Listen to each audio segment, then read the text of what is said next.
Our artist in this edition is Jen, or Jenna. We're in her very creative and very interesting studio on Leisure Isle, and she is, well, a little bit of a jack of all trades in the field of art. We're looking more at clothing, but I'm going to ask her to describe. Silk screening. Tell us about what you do. Well, I started making clothes when I was probably in about high school.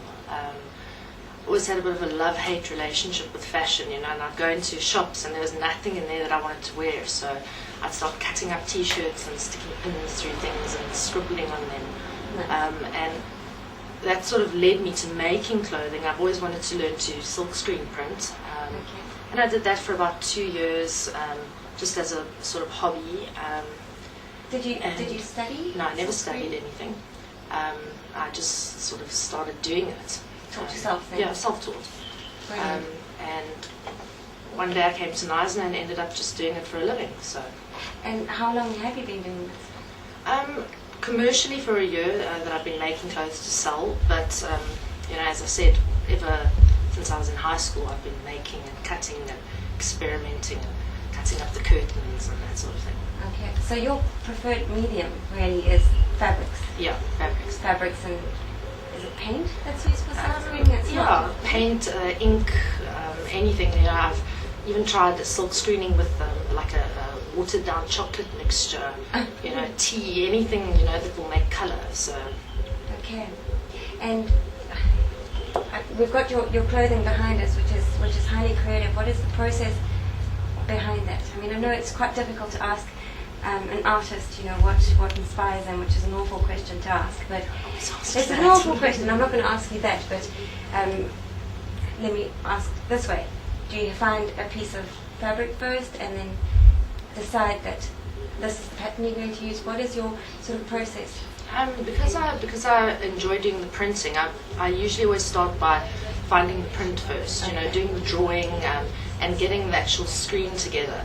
And that's actually what led me to clothing, because, you know, I'd started silk screening and I had all these prints and I thought, well, now where to put them? And so, you know, clothing was the thing that made the most sense. Close my market stall, I'm distributing to shops now. I've got 2 shops in Knysna, Dry Tube and Pure India, as retail outlets, and 2 shops in Mpumalanga that are just sort of starting out and, you know, taking a range of things and just trying to get it together. It's quite difficult because I do so much different, you know, some of the stuff's quite dark and it's got like almost a bit of a punky feel to it, and the other stuff's the more sort of, you know, the batik, very colourful stuff. So it's difficult to put a whole range of clothing in one place.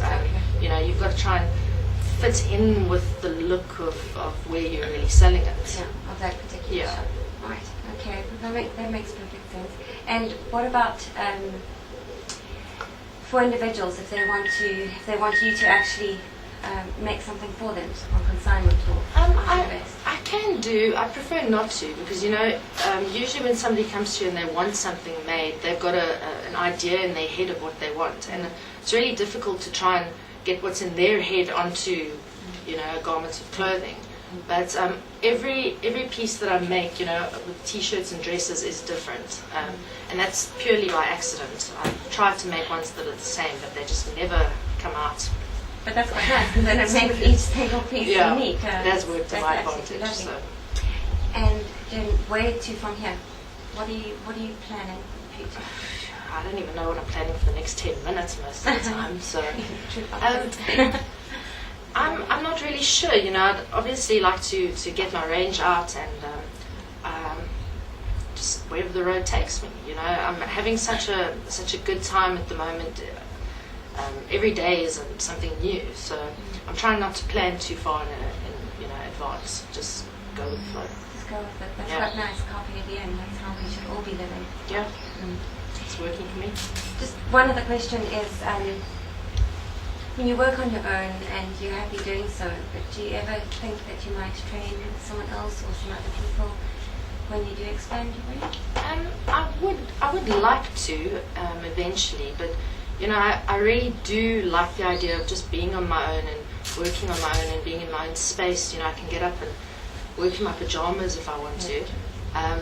But I'll never say no. I'll never close any doors. If the right person came along and somebody wanted to learn, maybe. Oh, that's lovely. Thank you so much for letting us come. Thank you. It's beautiful, beautiful workshop. Highly creative. Have a look at it. And we'll leave your details at the end of this if anyone wants to contact you. Perfect. Perhaps we'll see you all over the garden in South Africa very soon. Thank you.